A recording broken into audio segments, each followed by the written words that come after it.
Ra-ta-ta-ta-ta. Are we going on there? Yep. Red light. See that red light? Red light. Oh, Yeah, boy. Oh, yeah.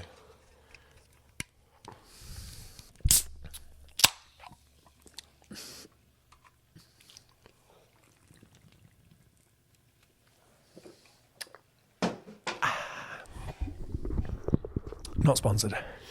I mean, that right there is that's the episode. It's been So we've got a new setup? Well, we haven't. We're just testing the new setup yeah. where we have couch It's more comfortable. and I we're think. staring at you. Yeah. And then my laptop's there, so we've got the notes. But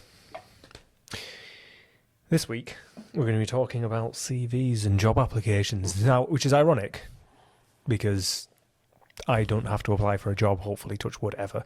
And I didn't apply for this job.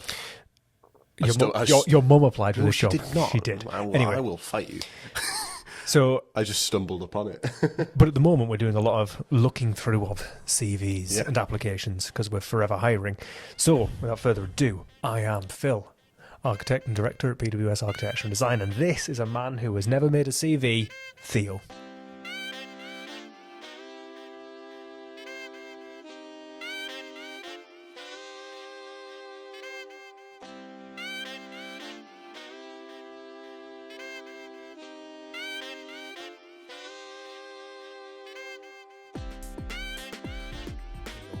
Made what? Hello. I've made. Did you make one for? I've made a CV before. Have you? Yeah. Do you want to see if I can find it? Nope. Good, because I won't be able to. That's why I said no. When I was applying for my various shoe shops, I applied for Lego. Ah, yes. They rejected me. The dark ages, the pre-PWS They ages. said, "What would make you good to work at Lego?" And I said, "I hate children." Yeah. Don't put that if you're applying for a job that requires working with kids. That's what I found. Yeah, that's probably... I think any job, to be honest, just beginning with "I hate children." So there's your first bit of advice. Well, I think that's probably about it, That's, really, isn't it? that's a wrap. Good episode. Yeah. You are looking to apply for a role you've seen, or maybe one you haven't seen, and by which I mean applying to usually the bigger places who constantly want to hire someone and they just wait for the CVs to come through and then bring you in, which is what I did a lot of in uni, did a lot of summers, did a lot of winters, did a lot of bits here and there. And they're usually kind of cycling through staff offering summers, internships, Christmas work, all of that fun stuff. But one thing that I thought we'd discuss as a smaller firm, because a lot of people seem to be wanting to get into the smaller places at the moment, because I think you get a lot more involved with things and some people want to be a little bit more, I'm going to use the word important, but have a lot more roles. You're kind of more significant within the firm. Yeah, I mean, I know you by name. The firm. Yeah. As we all know, my little famous story from a certain large practice I worked at, sat next to someone for 3 straight months over summer, literally this close to him because the desks were tiny. And when I left, he said, "It's been great having you, Paul." To which I then said, "Thanks, Ewan," and his name was Ian, and then he corrected me and I just left it. But here at PWS, we have employed... Paul Wantner-Smith. Paul Wantner-Smith. We have employed 8 people in the past. It's not many. So... And we've got a lot more CVs compared to those. Oh, yeah, we get a huge amount of CVs. So we've employed 8 people in the past, but then we have the core team, which is what I call... The designers. Yes, well, no, the core team being you, me, and Hannah, Oh, right. because we've been here since pretty much. The longest. Yeah. Day one. And potentially we'll have a 9th person. Well, we do have a 9th person. We're waiting for them to sign. We're just agreeing dates for them to start, which is nice. Fully fledged architect this time round, which is going to be a nice change of pace. One of the real ones. So, I mean, I haven't included you in that, actually. I realise I've got it in my notes because you're not technically an employee. Contracting. Yeah. But yeah, I mean, I spent a lot of time applying for many jobs over summers and winters, but a lot of them didn't necessarily want a CV. They wanted us to kind of say, "Hey, I'll come work for nothing." That was their criteria. Yeah. Which, in fairness, is what I did. Yeah, and then I offered to pay you. Yeah, and I didn't quite catch on to that. That was your first sign, and yet here I am. Yeah, rock you like a hurricane. 4 or 5 years later. That was one of the most infuriating conversations I've ever. That was really. I think I was driving when you messaged me, and I pulled to the side of the Well, road. when I was like, my uncle's just offered me like an internship at an engineering firm, and you were like, what about the job I offered you? Yeah. To which my response was, what job? Yeah. I believe the conversation. I thought you were being sarcastic. No, because about it. Your message, I almost distinctly remember it because it scarred me for life and made me very sad. Was my uncle has found me a job at an engineering firm. I'm going to go work there because they'll pay me. To which I said, I have offered to pay you, and you went, have you? Yeah, shit, I'll stay here. Yeah, because exactly. I remember because I'd been working on some live projects, and then you were like, "Oh, I'm earning money from this. I should probably pay you." And I didn't quite catch on to the fact that what you meant there was, "I will pay you." That does sound like me. In my head, I was just like, "Yeah, you probably should." That does sound like me. Very non-committal. Maybe. And I was like, At least that would be nice, wouldn't it? At least by now you've learned to read between the lines a little bit. Someone in the office has to be able to decipher you. Yeah, that is true. And my handwriting, because my handwriting is atrocious. But yeah, I've worked in sort of various size places, and I've always been offered a job what I've needed. And when I did, so for many of you, if you're in the UK, you'll know you do your part one. Then I did the traditional route, part 1, year out, part 2, year out, part 3, in a roundabout way. That period between your part 1 and your part 2 for that year out, I applied for 20. I think I did 22 applications and got offered, I think it was like 21 jobs. I'm sure there was like one place that actually just didn't get back to me, which I don't necessarily put down to my work, because I think at part 1, particularly we don't, and I know places I've worked at before, aren't necessarily hiring you based on how good the work is in your CV. They're kind of based on how you mentally do you fit into that kind of that working room. Yeah. But the big places just want bodies and want CAD monkeys, and usually want someone who can at least turn up, do something, and leave. But so I've always had we've only hired 2 people at part 1, you and The audience. the sort of audience, yeah, because we weren't actually intending on hiring a part 1. No. We just saw an opportunity for someone who kind of fit in really well, and it was kind of not a personality hire, but that was what got us through the door. And I always think that's probably what got me through the door. Smaller places, it's probably a really significant thing. Yeah, it's huge. Yeah. I realised that when I was doing the hiring and firing elsewhere, when I was working somewhere else, because I was surprised when we didn't do, because it was the first time I'd experienced doing a lot of that kind of side of things where it wasn't behind curtains. Like I was at the forefront. I wasn't the applicant. I was within the company, and a lot of the conversation was around like, "Oh yes, but do I want to be sat in an office with that person all Can day? you talk to them all day, every day?" And we've had a few where we've kind of said no, but they'd be good workers, and they seem like the type of people who would just be neutral. And we've had that here.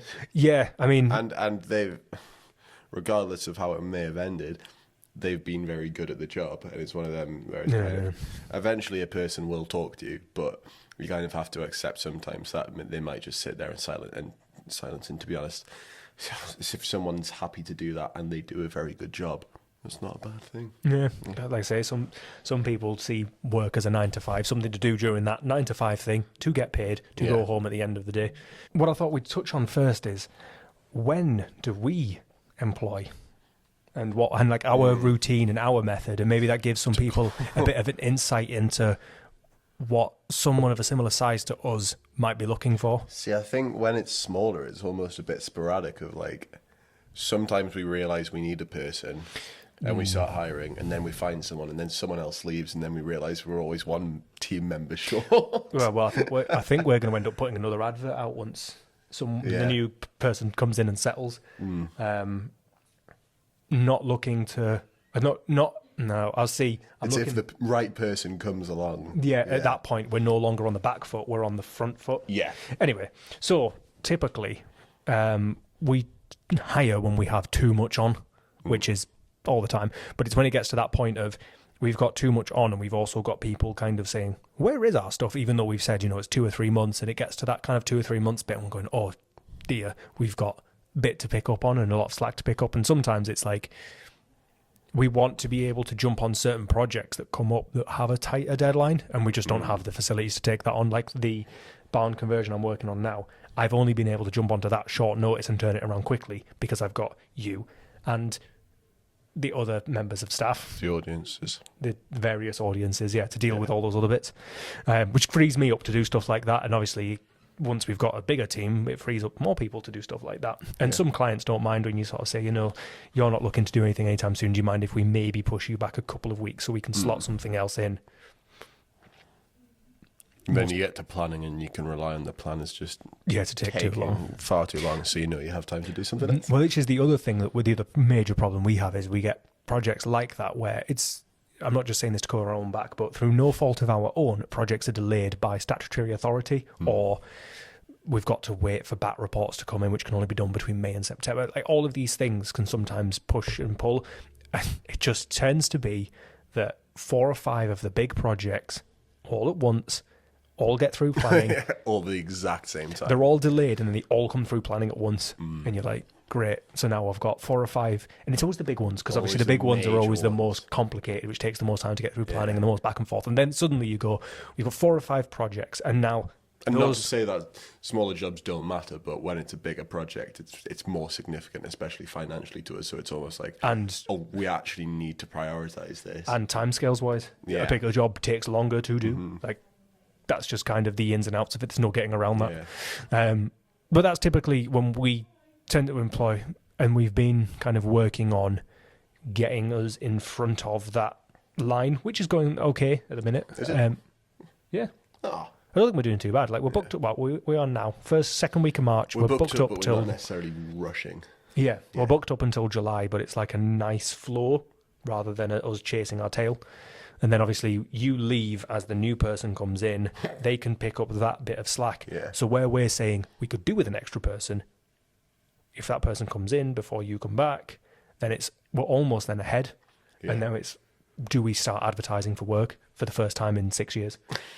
Which would be a nice treat. Anyway, that's typically when we go in. Normally it's been, oh balls, we've got loads of work, we need to get someone in. There has been an occasion last year where we were about to hire anyway, and then someone said, I want to go explore a different type of practice, I want to go work in a big firm, I want blah, blah, blah. So we then were on the back foot. Very suddenly, massively on the back foot. Yeah. But it is what it is. Yeah. So we have, in the past, advertised online. So we've done LinkedIn, we've done Indeed, and we've done the Reba Jobs most recently. Reba now, yeah, the Reba Jobs was the most recent one. Did Reba get you anything? Yeah, we got... Did it get you anything worthwhile? We got 3 or 4, and there were some that were worth considering. Mm-hmm. The problem we've had with so we find is the problems with each of them are different. So with LinkedIn, we got a lot of applicants that didn't meet the qualifications. So we said we wanted an ARB registered architect. Who can drive. Oh yeah, and what we got was a lot of people applying from part 1, part 2. We had a few people. And you have to filter through all of that and go, no. It always feels bad rejecting people, but it's like you're almost kind of like, well, you don't meet what we asked for. Yeah. Regardless of how good you might be, you're not actually the minimum requirement. Yeah. So with LinkedIn, I think we got a really good widespread of the wrong people, in the correct industry, in roughly the right place, as in they were applying from the northeast of England where we are based. And then we had Reed, which we typically get anything from anywhere. We had sort of someone who was, I think they were leaving Greg's. No degrees in architecture or anything like that. It seemed really weird. The same with Indeed. And I think those two are so non-specific. Obviously, LinkedIn, I think it's being good. A business website. Yeah, it's good for the architect, for the applicant. Sorry. Yeah. Being able to, shy Ben's getting out. Maybe you're not qualified, but hey, give it a shot. Well, that's how we ended up with. Yeah, exactly. So it can, from the applicant side point of view, kind of be a really useful thing to be able to apply to stuff that you're not qualified for. Yeah. Because it could work out for you. So almost, I suppose, as annoying as it might be for the employer, Yeah, don't worry about their feelings. It's not necessarily annoying. Like, it's nice to see people are interested, but it's just a pain to have to. Well, it's not a pain. It's just upsetting to have to constantly reject literally hundreds of people. Sometimes I think the most we've ever had in one run was 189, which was mad. I mean, so Reed and Indeed have a similar problem, which is anyone from anywhere at any time. We got several from foreign countries saying that they'll work for $3 an hour or something, which obviously doesn't work for us. That's not, well, for many reasons that doesn't work for us, which I'm not going to go into, but primarily we want someone sitting in the office with us, someone we can engage with. Yeah. The Reba Jobs one was the interesting one because we got a lot of applicants who were applicable. We did get someone call from the opposite end of the country saying they were looking to relocate, and for us, we're not willing to kind of put someone on the line and say, oh yeah, come up to the northeast of England, change your life, move up, and then say they turn out to not be good at their job, or for whatever other reason we have to remove them. Suddenly they've moved hundreds of miles. Potentially hating their new location. They hate their new location. You never know what's going to come through the door. As much as you can interview someone, people can put on the front for the hour's worth of interviewing and then reveal who they really are afterward. Like, there could be any number of problems that pop up. And so suddenly they're in a new place. They've signed on to a job that's no longer wanting them. But so we weren't looking for something like that. But funnily then, where we get people from, so I've had to put them out. No one else can see that who the initials are. So we got one person who... actually, that's not true. Oh, yes, it is true, sorry. So you had one person who came via the website. Essentially, they were looking to move up to Newcastle from Stockton, which, if anyone knows, is sort of an hour and a half drive, somewhere along those lines. They decided to... that they were looking to come up, and so they were looking at places within the area, and then that's how they... sort of came across us. They saw on the website we were advertising to hire a part 2. They were a part 2 looking to finish their part 3, and so they inquired. Similarly, with the newest member of the audience. She was just moving to Newcastle, applied at a bunch of places, and found us. Then we had one who came in... Oh, no way. Yeah. So we had one who came in because... someone who was working here went to university with her, and they reposted our advert for a new member of staff. She saw it, she applied, she works here. We had one who came because he was basically my best friend. Well, 2, I suppose, because I did the same thing. Yeah, that's a fair point. Well, with a less direct route about it. Well, he and I had always spoken about opening the practice together, opening a practice together. Obviously, I had to open this it was a different episode to talk about. But so we ended up, he was in a bad spot for a number of reasons, one of which was work. And I said, well, I need a new set of hands, and I trust you, and I know we work well together because we worked well together at uni, and you need something to help you. I'll help you. Those 2 came through Indeed at the same time. Okay. One of which was just finishing university, lives in... Because you'd never met her, had you? No, we ended up doing 2 Zoom meetings, and... She made a good reference. Yes, she made a Lord of the Rings reference, which is always a good start. That got her the job. We know the personality worked. Yeah.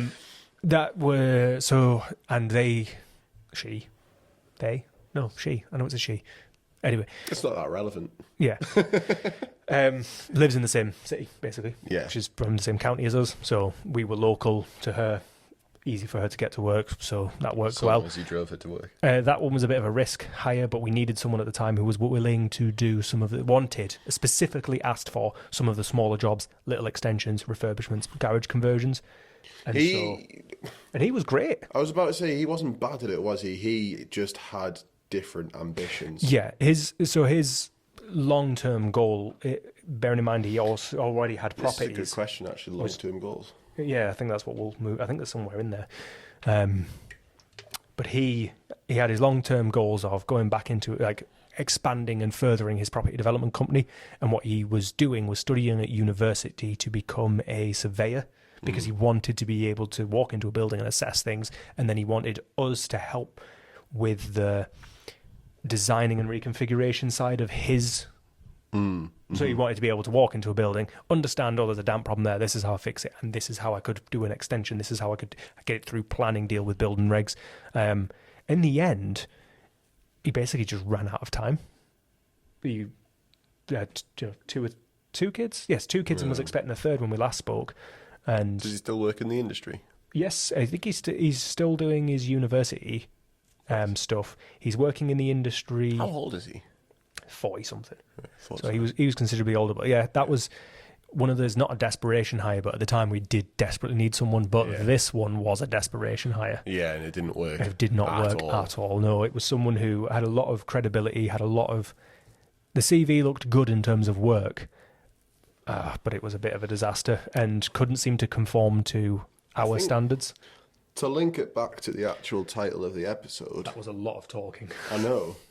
And to link it all back, I suppose, within the CVs, what makes them each promising, regardless of where they've come from?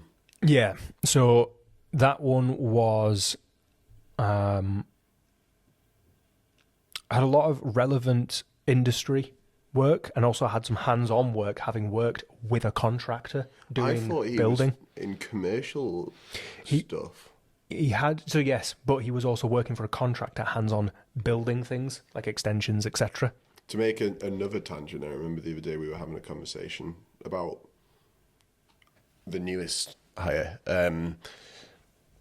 about your relevance, and kind of almost one bit of advice I would suppose is saying don't be afraid to apply to a place that mainly works in a different area of the industry. We mainly do residential, and he's mainly worked in commercial. Yeah, but as he you were wants saying, to get into. Yeah, which is what I was going to speak about. But yeah, am I getting ahead of myself? A little bit, but it's all right. No, it's all right. We can pivot. But yeah, because he wants to get into that higher end residential side of things, and he wants to bolster that because he's got some experience in resi, and he's got some experience in that high end stuff. He just wants to bolster that, and also he wants to work in this place because we kind of spoke about we want someone who can take on a lot of roles, and if he's going to go and start his own, which is his long-term goal, he'll kind of want to dip his toe into that side of things here, where it doesn't, the consequences aren't on him, they're on us, for him to then learn some of those lessons to then leave, which is fine by me, because what I've said to him is like, we'll teach you everything you want,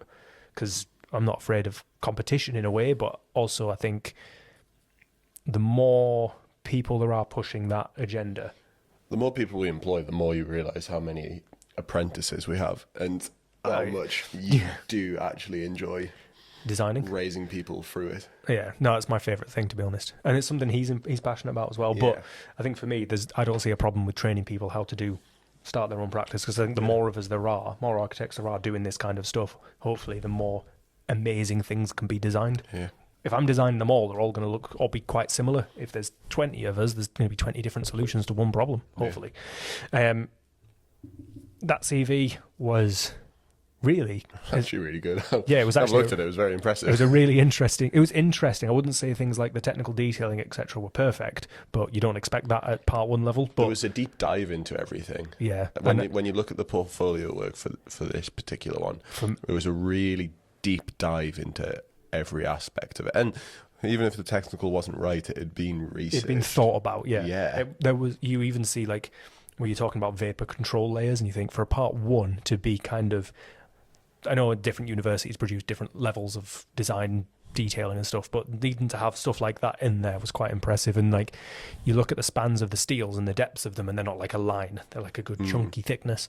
I'd be interested to see what you would think of a portfolio from my uni, because it's a lot of technical work. We've had technical assignments. Well, have any of your friends started applying?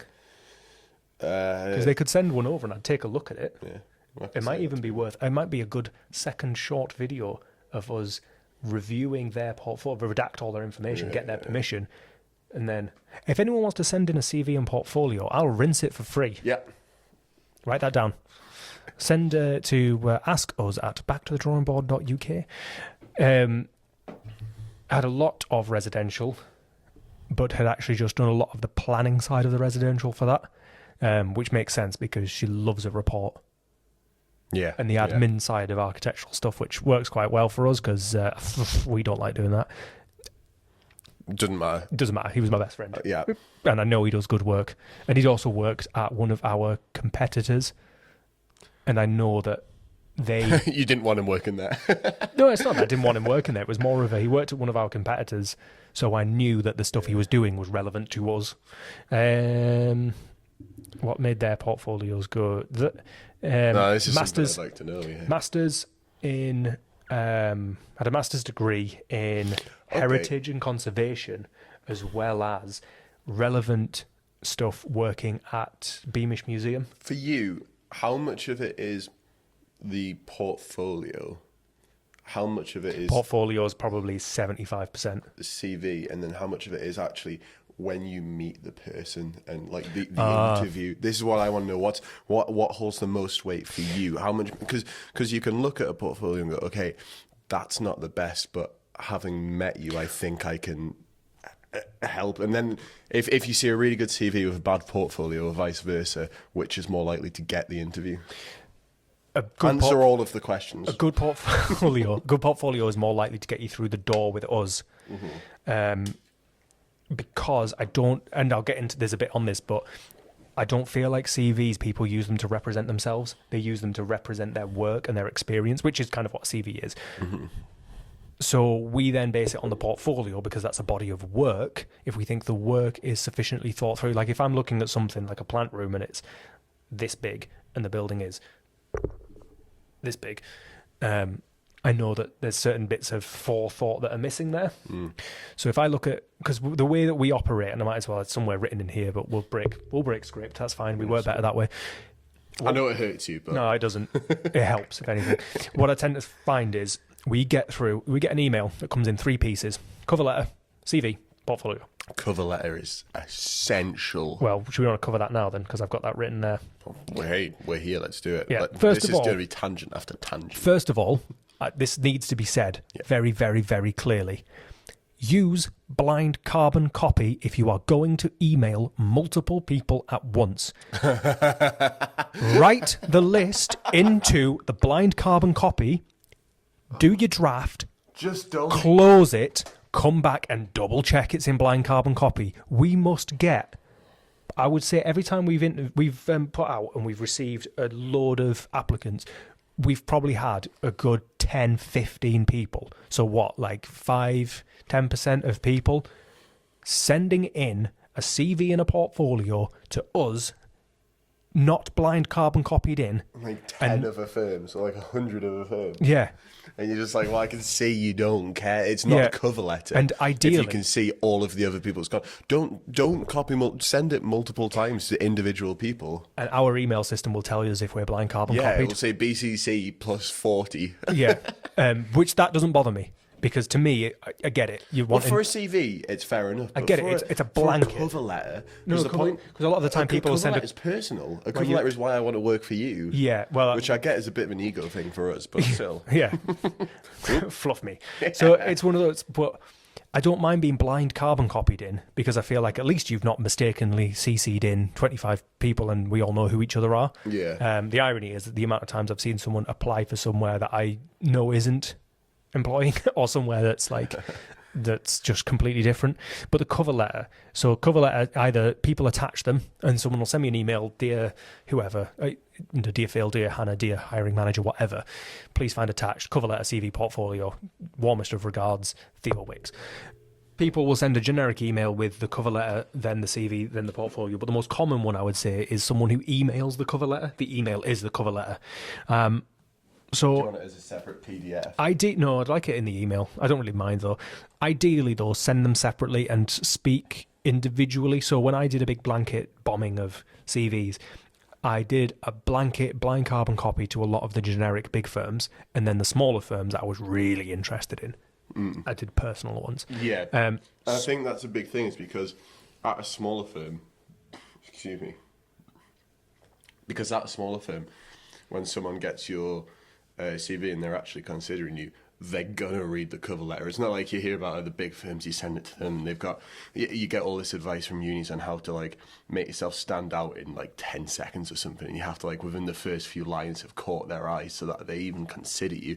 Whereas at a smaller firm, once you've got to that point, they are gonna fully consider everything, and we are going to sit around with everyone in the office and just rinse your portfolio. So it's like details really, I think, significant in smaller firms. And that's the thing is, we always say, like, try not to copy and paste it. If you do little tweaks here and there. So as a firm, we look at basically, we care and we look at all points of it, and we can sniff out a copy and paste job a mile away, especially if you forget to blind carbon copiers. Tell us so what we're looking for. First thing is, tell us who you are and what you bring to the table, and not in terms of, I have a master's degree in this and I'm really interested in that. It's more of a talk about you as an individual and as a person, what makes you special and unique to us. What's your favourite colour? Why you to be a valued member of the social enterprise of the team, not just a valued member of the team. I mean, we consider the coffee machine as an important member of the team. Oh yeah, yeah. So if you have a skill, mention essential. it. And we love diversity. Like when we had our latest interview, mentioned that we're quite forward with, and I said biodiversity then, with neurodivergency. Diversity, whatever. We're quite forward on that. I don't think there's a neuronormie among us. No, I don't think there is. I just think there is. I don't think I meant to say it like that, but there's one that's... You're all losers if you are. That's fair. But yeah, we always try to celebrate someone being unique, and so showing us why you're unique is a good reason for us to bring you on, because, like, you know, it doesn't matter to me if you're whatever, as long as, you know, we can get along, then you can work it. Anyway, so if you want to work at a smaller firm... who you are. People probably care about who you are. And do you love trees? Try not to say, dear hiring manager, dear sirs or madam. Find out who you're talking to. So our website, we tell you who we are and what each person does. So at the smaller firm, if they have a website, they probably have a meet the team. Yeah. Find out, go on that and meet the team. Exactly. So if you go on that, you'll see I'm director, Hannah is the office admin. So you'll be able to reasonably assume you are addressing either Hannah or I, and it takes 2 seconds. I can go on any firm's website of our size at least and go, that's who I'm probably going to be speaking to. It makes no difference to us if you address, so when you do send through an email, it goes to info@, which is Hannah's inbox, not my inbox. But if you said, hi Phil, you've tried. And that's the important bit for us as well. We won't get offended if you get it wrong because you tried. A lot of the time we have a few that call us and then we say, can you send us an email? And then ask yourself why a lot when you proofread it. So if you write a sentence like, I believe I would be a great addition to your team. Why? I would love to join your firm. Why? Like, what's... Why this firm? Yeah, why the other firm? What sets us apart that makes you set apart from everyone else? So that's kind of the first stage of it. Then it's like, well, I suppose it's also then proofreading that email. Grammatical errors, they happen. Spelling errors, they happen. There's worse things in life, especially during... so you don't want to judge it. Especially during, like, this is a stressful process for anyone. 10 years of cursed bricks. But a half-finished sentence is... embarrassing. Send the email the next day, go for a walk, come bad back. Joke, yeah. Boo.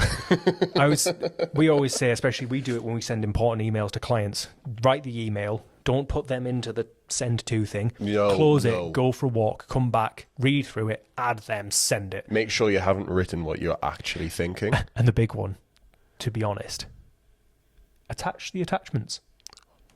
Oh, okay. I'm gonna hype up Gmail right now. Okay. Yeah. And look, I can't speak for other emails because I don't really use them, because I do like Gmail. And if you say the words "find attached" or "I have attached" or anything along those lines, I've given you this you haven't. It will, when you hit send, it will stop you, flag up a banner saying, "Did you mean to attach something?" Well, the place I'm consulting with at the minute has that system built into theirs as well, which is good. It's amazing because, like, you just... So at least I know it can be done on Outlook. I'm not sure if it's automatic or not these days. But email systems with that are fantastic and life-saving, because it's happened to me a few times where I've hit send. And me. Yeah. And it happens all the time. It just stops you and goes, I think you meant to do this. Yep. Maybe it's just a standard thing now. Yeah. But it's fantastic. So I think the next thing you also asked was CV versus portfolio. CV is your chance to show me who you are. Why is am that not sick. the cover letter? What do you mean by who? So Because what I'm sick to death of that's seeing just is professional facts CV. yeah. So yes, but I would like a bit of personality in it.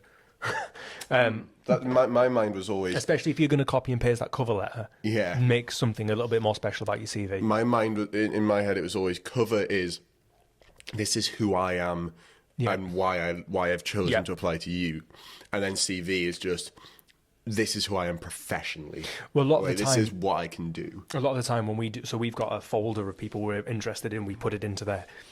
If the CV comes in as attachment, the attachments, just something to fiddle with. Yeah. The attachments get saved. So this is a chance, because you get a lot of them. There's like a tiny paragraph in the top left-hand side that's like, well, the bit that annoys me is, I like canoeing. I love Lego is always the first thing. I love architecture. Yeah, but we do. We all love it. Well, yeah, exactly. Every one of us. That's why, everyone on the planet loves Lego. But especially anyone applying. Right, anyone before for 3 and anyone architecture. after 99 can't play with it, obviously. Obviously. That's based on the box. Yeah, but, so if you're 99, obviously we won't discriminate you, but if you say you love Lego, we will report you. yeah, but I do not and want say to that you see... want the free. I love architecture because I started my life playing with Lego. I don't want to see that you've watched every episode of Grand Designs or that George Clark is your childhood hero. We know that. Like, chances are, if you're going to want to be an architect, you dealt with all of that. Yeah. Tell me what you do outside of work. Like, it's just like we put that on our staff profiles. Like I was third ranked in the UK at strongman. Theo's a junior powerlifting champion. Sophia used to row for she nearly got onto the Olympics. Like Lauren loves football. It's been one of those things. I'm gonna have to bleep the names. And we all love beer. Yeah, and we're gonna have to. Well, I love cocktails, but we're gonna have to do that. That's why we include that on the website. And it might be a case of go through that website, find the meet the team thing, and almost verbatim. No, don't copy and paste because that'll be obvious. But if you take that as a template for what we value about our employees and our staff and our team, might be what we value about you if you come to us. I think, I mean, from what I've looked at on other firms' websites, the way they set out their website can make it, can probably make it quite obvious of like how they work. And I've seen a few where you'll go onto their website and they're really talking about their studio culture, and you know they'll have a meet the team if they've got to meet the team. I need to update the website. Carry on. If they've got to meet the team, then they're probably a really tight knit group of people because they don't. If they don't have that, they don't really give a crap about you. Well, that's the thing with big firms. They don't tend to have stuff like that, and there are some that do. Foster and partners have it, and you can just go through like all 1,000 of the partners. It's crazy in fairness.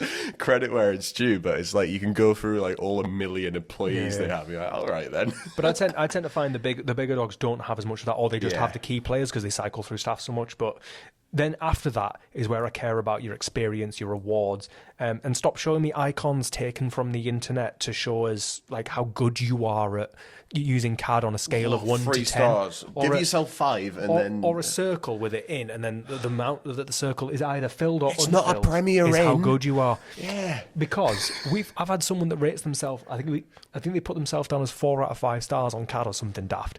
They came in and they didn't realise polylines were a thing, or they couldn't make a polyline from lines. It's like, it's relative. Like, you think you're good at it because you've spent so long doing it. But realistically, if you don't know what's everyone's favourite command? Oops. And if you don't know that, then frankly, you're missing the joy from your life. And you've been working with a different software. Because oops is a great command. So that's is funny. I love showing people. I don't even know how to use it properly, but I love showing people. What I tend to do is I just type it in and then see what the consequences are. I'll delete something, do a bunch of stuff moving around. Because it undoes the last delete, doesn't it? Yeah. So if you, and it works quite well. So it's great. It's great when you actually need to use it. Yeah. So what I'm looking for in the CV is your experience and is it relevant to us? Awards dependent on where you're coming from. So if you're coming with the student award, I don't hold that with too much merit because a lot of that's fantastical stuff rather than real life stuff. Like chances are you've not won an award at a university level for an incredible... But you might have won a student award for like the Kingspan Student Award or something, in which case theirs is all applied stuff. Yeah, and at least but you can check the parameters of stuff like that, I suppose. But there are some if you've won an award, definitely put it in. There are some of... Yeah, oh God, yeah, put it in. But it's not, they don't necessarily mean that much to me.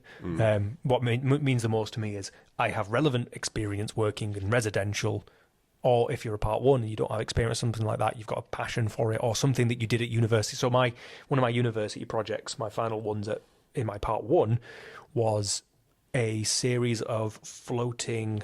It was a floating hostel, and it was a series of basically micro homes on a jetty that were made of this, that, and the other, and they were floating on the water. And that was because I love resi. Something like that works quite well because you kind of. Or if you haven't got the relevant experience, say why on earth you've even bothered to apply and be like, this is I really want to get into it. Yeah. Well, which is what recent exactly wants to get back into doing more of that. The portfolio, though, for me, the portfolio holds more weight. Now, I've got questions for you about the portfolio. So yeah, all right, so my thinking is, because I know you asked, which is more important, like weight them on CV, portfolio, and interview, and cover letter. For me, cover letter is probably it's the first hurdle. Then past the first hurdle, it's those two. Of those two, if you took it at 100%, I'd probably say 75% of it's the portfolio. We're always going to take the chance to look at your portfolio. Yeah. Because it's really fun. Yeah, it's a great 15-minute break. Yeah, it's regardless of how good it is. It's not even just kind the worse the better. It's not. Yeah, it's not even just a case of looking through and saying what's good and what's bad. Sometimes it's really interesting to see people's solutions to problems, and looking at something and going, I can see the thought process, or I can see this works, this doesn't work. What's good, what's bad. But in what way would we design it differently, and is there an interesting solution to the problem that you've pulled out of left field or from outside of the box? You're starting to answer one of my questions there, but I've put down plans versus 3Ds versus scheme. So I like a range of work from a range of levels. Because we are really heavy on 3Ds to the point where we really like to do. Would you, if you were applying somewhere, would you be sending or would you be sending the visuals as a primary bit? I'd say I have a lot of killer images, which my killer images that I've worked on are mainly visual. Would you not? So, for me, because I like a range, and I like to see minimum plan. But plans are the key thing, because plans are how it all works. Plan elevation, I'm not too bothered about because you can pick that up from a visual. Then, really, I'm going plan, visual, technical. Now, your technical can be a section, it can be details, it can be an interesting internal solution to a problem, a hidden door, something like that. But I like to see a range of levels and a range of of the Reba scale. We'll call it the Reba scale. So that's stages 0 to 7. Although it'd be difficult to show stage 7. Just stood in a finished house going, it's done. It's done. That would be really impressive, though, if you could show a picture of finished work that you've designed. Yes, that is nice. And realistically, that portfolio also gives us an opportunity to see how you've developed and how quickly, because what I like to see is, here's some university work. Look how creative I can be. Yeah. Here's some real work I've done. Here's how I can apply my creativity. Yeah, because then what it also says is, before I started working, I did a lot of watercoloring, and when I started working, I realised that probably isn't appropriate, or I couldn't do it because that's not how we operated. And so here's my CAD skills, or here's how bad my CAD used to be, and here's how good it is now. Yeah, if you can show your ability to improve, that's really good. Yeah, because we can then go, okay, we can teach you. Yeah, you're teachable, because teachable's half the bloody problem. Teachables, I think, at a small firm, which is obviously the thing we can give the most relevant comment on, being teachable is really massive. And when you get someone who's not teachable, it's you hit the cap. That's it. And I mean, we've had it where people have been really good when they come in, and that's great because they're getting really good, but they've not been teachable, and so they've not gone any further. Yeah, and more importantly, they've not adapted to our systems. Yeah, which obviously, although the final product's great, it makes them quite hard to work with, which is important. If they leave, for example, or if they're on holiday and someone else has to pick up the project, you've then got to learn their system to be able to implement drawings and implement changes or what have you, which is an absolute infuriating thing. But with the portfolio as well, it's a lot more visually interesting, and so it catches your eye. Yeah, format it nicely and inoffensively. And I don't mean don't use bright pink and don't do X, Y, and Z. I just mean especially if you're going to use InDesign for this, it has a lot of style. Yeah, have a style. Use the guides. Use the master pages on things like InDesign, where you can. Then it proves you know how to do that as well. Yeah, true. But it also means that it's a coherent package of work. I get that it's subjective, and I'm not gonna and I'm not saying don't go wild to stand out, but it can be really obnoxious to make it stand out for no reason. Like mine was all. This is my most recent university one. It's all a dark grey background, and then when I get to like the actual design section, I switch it, and then when I get to my visuals, I switch it back again.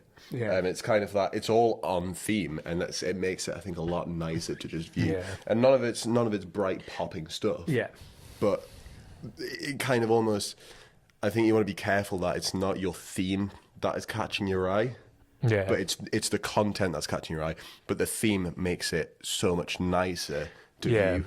And I don't also mind if that theme. So say you're using a particular. You've said grey there. So say orange you're using. Is so common. That's what I'm becoming to realise. Yeah, we've seen a lot of orange. I've seen a few orange and yellow. I like orange, which is really annoying because it's the only colour you can see. Oh, there it is. So. A lot of the time what we'll find is people change the colour through the portfolio as the projects change, which I don't mind either. But it lets you know you're in a section. Yeah, exactly that. But keep the formatting, the fonts. Oh, yeah. God, the fonts. Keep similar. Like if it's a pastel color, make sure it's pastel colors all the way through, which it probably is going to be because that's the trend at the minute. Yeah, it does seem to be, doesn't it? Keep the kind of the style of the color. Yeah. Within a theme. So like I know you got like Tokyo theme. It's a common one. And keep it if you. I mean that's a crazy one because it's going to be bright and neon. But keep it like that. Yeah, and then at least that stitches all the projects together into one and then bonus points if you then have your CV look the same. Yeah. To be honest. But it's nice it's not essential, but it's nice for them to match. But then one thing I've noticed recently, and I really like, is people putting supplementary things in. So what we have, and we encourage for people in the office, is to make their own honorable mentions, to make their own professional Instagram. Media, yeah, because then obviously we tag you in the stuff you do, and so it kind of builds our social network outward, but it also builds their social network and gives them a portfolio of their work that they can go somewhere else with it. And we've noticed more and more people. It's getting really popular. There was one end of year show I went to at my uni, and this one lass had designed like her own tile cladding.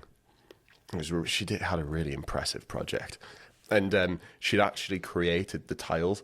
And at the end of year show, she'd brought a bunch of the tiles and stuck a QR code on the back of them with like a business card on it. That's actually clever. Really cool. Which reminds me, I think she's one of those people who is like to this day used really commonly as example and like exemplars on loads of different. She was crazy good at it to stuff. And I think it reminds us. Remember when we went to someone's exhibition? Mm-hmm. And no one was stood by their work. No one had any information on how to. Like we'd had a few drinks, and we were stood next to some of the work going, it'd be really nice to speak to this person we're looking to employ. And like, honestly, the students were like tucked up in a corner, just huddled together. Yeah. It was so bizarre. Like there was like I get it if like a part one level where you're kind of in your first 3 years, you're not necessarily looking for employment. You're still trying to work out. And you're not entirely sure what the hell you're doing. Yeah. But when you've finished your masters and you work up on a wall, stand by it, because people are, as you say, walking around looking to employ. I mean, it happened that you got an invite from one of your friends, and someone we had offered employment to was going to be there, so we were kind of interested to go and say hello. Well, we're going to do that more often, I think. Yeah, and the point is, you do get loads of people going out trying to poach the really good students, which is like, well, that's the point, isn't it? So be there to. That's the point of the exhibition. When I did that so many moons ago, we were told. Get some business cards, stand by your work, have contact information for when you're not there, because they stay up for weeks. The tiles were so cool. Put some information for how to get in touch with you on, like next to the drawings, or even on the drawings, have some contact information, a link to a website, a QR code, or something like that. It's mad to just see that wasn't happening. And weirdly, and it's not a knock on interior designers or anything, the interior design course had all of that. They had a picture of the person, they had the name, not the, and they said the address, the email address, a contact number. Some of them didn't have a contact number, which is fair. You don't want to put your private number out there. Yeah. Totally understand. And then they had a QR code to whatever it was, like a WordPress page or their own Instagram for their work. That was all, and everyone's was formatted the same way, and it was so easy to walk up, go, this is really interesting, top right hand side, that's who it is, bang. And you could even almost turn around in the room and go, I like your work. We had to submit a competition banner for our most recent one, and it was A3 twice lengthways or something like that. At the bottom, I just stuck I spelt it wrong, so that's terrible. Oh my God. But I just have my Instagram handle and my name, and it's like, if anyone was to see it, they could go, all right, here's the easiest way to make contact. Yeah. And I think that's the big thing, is being able to be contactable as well. So, I mean, no wonder you haven't got a bloody job. God, I know.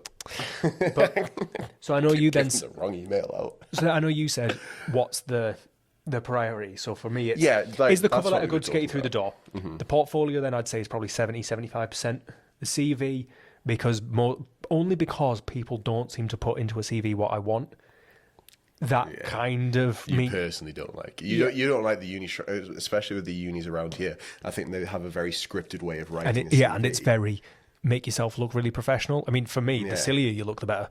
Then after that, because it's almost like a three-phaser. It's like, if you can get through the door with a CV and portfolio, then we do this way, where we have an interview with either just myself or myself and Hannah, where Hannah does all the boring admin questions and goes through kind of a lot of that standard routine stuff. I'm there as a comedic break, because typically I haven't got a clue what's going on, other than like, I've seen your portfolio, I know who you are, and I'm quite interested to employ you. Sometimes you remember you work at a place. I'm almost there really to kind of sit back and see between the lines to see if your personality fits in. And then once she's kind of done with her bit, I jump in, we have a bit of a chat, usually over a coffee, loosen people up a bit, because the boring stuff kind of loosens them up, gets it out of the way. Then when it's out of the way, we can actually understand their personality. At that point, if we feel there's a reason or a way that they'll work well within the team, we'll send out an informal offer of employment, which will be, this is how much we think we'd like to pay you. This is how, these are the basic terms of, this is how many holidays, this is our working routine, this is the perks, this is the benefits, these are blah, blah, blah. Go through all of that. If they say interested, or they haggle for a price, that's also fine.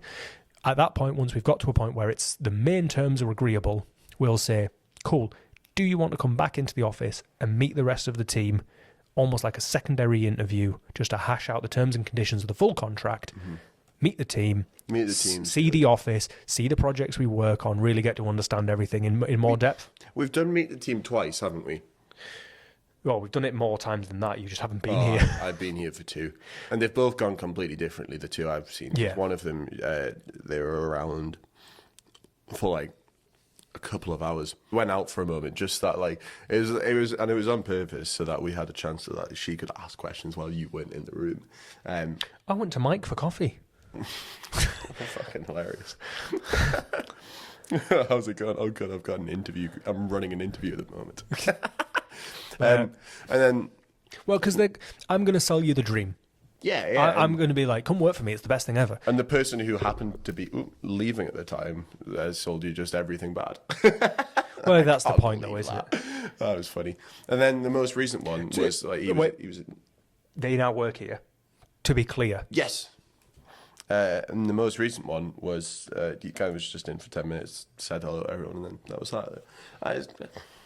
Yeah, it was funny because when we messaged to sort of say, you're still interested, it was like, oh yeah, it was really great to meet the team, really seemed to like them. I was like, we talked to them for about 10 seconds. But, some people, I think some people as well need a little splash in the pan to get to sort of speak to people and then draw them back out. And then when they come back the second time, they're a bit more loose and a bit more free about it. I think it could be a bit overwhelming to have never met anyone and suddenly be in the office talking. Because that was the first interview as well, wasn't it?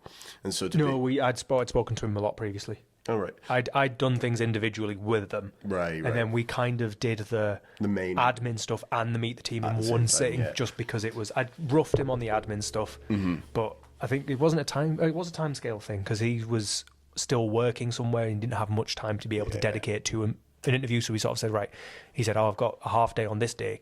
Can we get it in? Yes, of course we can. We'll do 2 for 1. Here's the main terms of things, and then we'll discuss money and boring stuff when we're in. And that's how we like to do them. Obviously, not everywhere does it the same. So most places that do a 2-phase system are usually whittling you down, not by your personality, but usually by... It's almost like a bloody gladiatorial event, it feels like, anyway. And that's how we operate it. We do the 2-phase thing, give you your job offer, and then hopefully you sign on and we have you in. Unless your name's Theo, in which case then your mum threatens me. Not what happened. It's not. It's close, though. No, it's not. And I thought this last bit would be quite funny. So I asked ChatGPT what it thought a good architect's CV. I only asked it CV because when I asked it about portfolios, it was talking about all sorts of stuff that was completely irrelevant. But a good architect's CV should effectively showcase your skills, experience, and creativity. Here are some key elements to consider, and I'm going to tell you why most of them might not apply. LinkedIn profile. Yeah. So really? No. Personal details, name, contact information, LinkedIn profile, and portfolio link. Ignore. Send your portfolios separately, but... Or if you have a digital one, do send it a link. Oh, yes. LinkedIn profile's a bit of a... Some people have made their own website before. That's quite cool. I like that. Yeah. But the LinkedIn profile's a strange one. We're going to do a social media check on you anyway. I'm going to find you. Yeah. And I'm going to take a look and see... Not in a... If you're really good, you've already followed us. Yeah, exactly. But a lot of Sweat. I have seen sometimes where someone's been very... I'm going to say political in the posts that they make on their Facebook or something, and obviously with it being a public profile, you can kind of look at it and go, "Yeah, I don't want that." Yeah, and that's genuinely probably one of the main reasons that we've turned some potentially good people away, because we've looked and gone, "Oh, that's not going to work." Especially when there's a lot of things on there that I definitely don't agree with. A professional summary, a brief statement highlighting your architectural focus, unique and skills and career objectives. I think we covered that. That's a good bit to have in. Education, obviously. Degrees obtained, universities attended, graduation dates, any special courses or training relevant to architecture. That's important information. Very important information. Doing well so far. Experience. Detailed descriptions of previous roles, responsibilities, achievements, and specific projects you've worked on. Include firm names, project names, dates, and locations. The last bit, a bit far, obviously. Dates and locations, yeah. But we're going to need detailed description of your previous role, so that's fine. That'll give you your firm names. I don't necessarily need to know the project names, dates, and locations. That feels like a bit much. And some of it's going to be in the portfolio anyway. And a lot of the time, you don't know some of those bits of information. Yeah. And same with people who put the budget of the project in their portfolio and the CV even. Skills is an I think skills should come across in the portfolio. I think the point of the portfolio is showing off your skill and saying I can use CAD, I can use you can list Revit you or can list SketchUp me things that you've worked with and how long you've worked. So I've worked with CAD for 3 years. Don't grade yourself, just prove it. Yeah, let me grade just you. Prove it. Yeah. You don't want me to grade you. I think saying I can do this and then actually proving you can do it is technical skills like CAD, 3D modeling, blah, blah, blah. Soft skills such as teamwork, communication, and project. If anything, those last two, teamwork and communication, is probably more important. I hate some of the soft skill stuff, guys. I hate it. Because I'm a good team worker. Yeah, everyone says that. Everyone's going to say it. And if you're not, shut up. But it also, everyone is going to say it, so it almost becomes a bit pointless to put in. Especially when we're looking typically for someone who'll take on responsibility of various bits. You almost don't need a team. You need to be a jack of all trades, master of none. So you don't necessarily need... master of all trades also. Yeah. Just the best. We just we want the best. Anyway, certifications and licenses. Any certifications or license? Yeah, obviously. It's useful, I suppose. Yeah. Obviously. I mean, a lot of the time... If you're a qualified architect, it would be useful to know that. It will, and we will also be checking that. Yeah. Because I've got wires stuck on my funnily, feet. Everybody who came through as an ARB accredited architect had their registration number. So it made my life so easy. That's good. Well, there you go, if you're accredited. So then the next bit they've put is portfolio highlights, a brief description of your design. No. Not within your CV. How about send me a portfolio? Yeah. Awards and honours, relevant recognitions. Yeah, that's fine. Yeah, that's good. Professional affiliations, members of architecture-related organisations and societies. You don't care if you're subscribed to the RIBA. Well, do you know what? Though it's the one that we get, which is like, I chaired the Society of Left-Handed People. And you think, all right, cool beans. Yeah. I mean, I get it shows organisational skills and that, but what? I mean, if you organise plenty of nights out, that's a different story. That's different. That's good. relevant and That's key awesome. key Tell skills. us, oh, Yeah. I arrange just the most fantastic gaff you've ever been to. Yeah. Or, yeah, good. That- Let us know. Yeah, but a lot of it's kind of. I think some people join them to say that. I think there's a lot of feeling. 'Cause Like, if you, I think okay, it's different. I think there's two sides to it. If you are perhaps like an early stage student and you don't actually have lots of direct experience, then yes, because it's almost saying, well, here's the other ways that I can prove I can do it. But if you do have relevant experience, it's almost like, well, tell us about how you've got it from the experience. The other thing, though, is we've had a few that have said, oh, I've been the chair of this society or I've been involved in this, which shows my social skill, blah, blah, blah, blah. And then when you get them in the office for about 10 minutes and they go, oh, yeah, I never really actually did anything, I just signed up to it. And you're like, Why do you write about it? Yeah. Don't write about anything you can't talk about. Yeah, that is very true, because we'll probably ask. Yeah. Personal interests, that one's for me is a big one. Don't briefly. I want to know more about your hobbies, interests that showcase creativity and art. Doesn't need to show me your architectural enthusiasm or creativity. I want to know about you socially.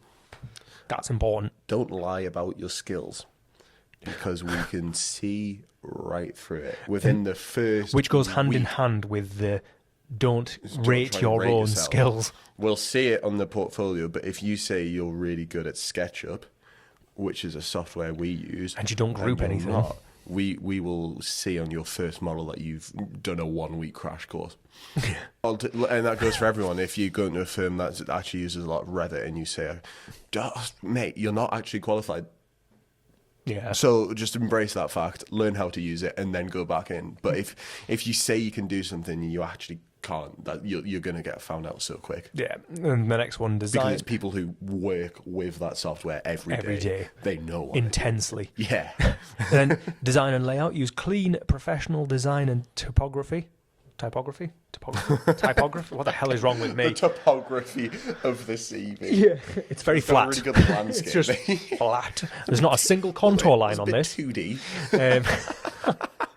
Focus on readability and a modern aesthetic. Not necessarily It's true. a CV. That's subjective. It's a page of writing. Well, could be 2 pages. I Yeah, don't mind a it could be 2-page. 2, 3 pages is too far, though. Consider using subtle colours and layouts that reflect your... I think we covered that. Yeah, also consider using bright colours. Oh, yeah. Consider it all. Just choose wisely. Yeah. Make it relevant to your thing and then match your portfolio to it. Keywords, no, because I can usually... The best one we had... I think subtitles is titles and subtitles is different to keywords. I've noticed what some people will do. So in this it says, include industry relevant keywords that align with your job descriptions, which can help your CV pass through application tracking systems. We don't use one of those for a start. Right. So if you're applying to the big firms, then yes. But one thing that I've noticed with people who have definitely searched keywords in architecture, and they've probably just copied a list from ChatGPT, is whenever you get to one of those keywords, it's capitalized. So it'd be like, you'd have like a sentence where obviously title letter, so for my name is blah, blah, blah, and I'm interested in, and then it's like eco-friendly architecture where eco has a capital E, comma, conservation, capital C. I have a biodiverse range of experience. Yeah, this just, sometimes it doesn't even make sense. And you look at it and go, you have found a list of things that people are looking for and you've copy and pasted it. And because it's line by line, it's capitalized every time. And on the flip you can see it. Yeah, on the flip to your opinion. Obviously, proofread it and on the make flip sure it to don't your- look stupid. Yeah. To contradict us. Yeah, to disagree with you entirely. We got a talk from someone who was saying for a lot of the big firms. So again, this is like staking out who you're actually about to apply to. Yeah. I'm going to say it's difficult for me Yeah. because I was never that high up Yeah. inside the big firms. We had this person who came in to do a talk of applying to large architecture firms, and she was saying there's this software that a lot of them use where they will scan for keywords. No one will ever actually read that CV. It's just to see if they then ask you for the next part of it. So it actually is just in a scannable way being able to tick all of the boxes. And that's one of them not using graphics within your CV. And the bit that I then find is someone who puts in those keywords, you then ask them about those topics that they've mentioned and they just draw a blank, or you look then through their portfolio and there is no relevant project to any of that Anything information that they've put in there, and you think you're very keen on biophilia, which is one of the big ones at the minute. And everything's brutalist. Yeah, not a single plant in any of your visuals, or a single tree, or a green roof, or anything. And a green roof's basic. Everyone puts shoehorns of green roof into everything. Yeah. But I like that I now know why. I don't mind, BNG, biodiversity net gain. But I think it did a pretty good job. It was a pretty good job. But I think. But bear in mind, things like ChatGPT are going to give you the generic. If you want to stand out, take those tips. Make spelling mistakes. Yeah, and then just change the words. Yeah, don't capitalize. Put topography instead of typography. Yeah. I think most of our advice is going to be very relevant to smaller firms. Yeah. And as I mentioned, particularly us. Yeah, especially apply to us if you're good at the job. Or not. If you rate yourself highly. But show us that on the CV. I want to see a bubble or a star. Yeah, that says I'm star rate.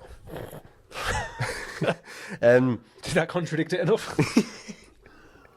I don't want AI brief me on what they've said to be able to get this at all. Anyway, there's a lot of differences when you're applying to massive firms. Yeah. And they are looking for, as you say, other stuff. So don't follow our advice if you're applying to them. Well, Phil, the ultimate summary of this episode is do not follow any of the advice you've watched. Excellent. Another episode well done. Toodles. What were you going to say? I was going to say some of the stuff at the beginning was quite relevant, where it's make yourself stand out a bit. Yeah. Try not to BCC. Try not to CC. Be a cool little cat. And we will see you next time when we return. Back to the drawing board.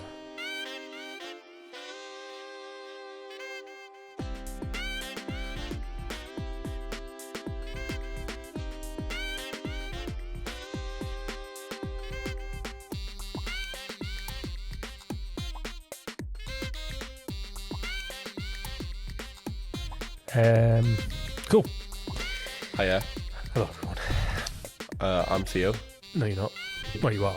I'm Phil. But that's never how we've... Is it? This is my intern, Theo.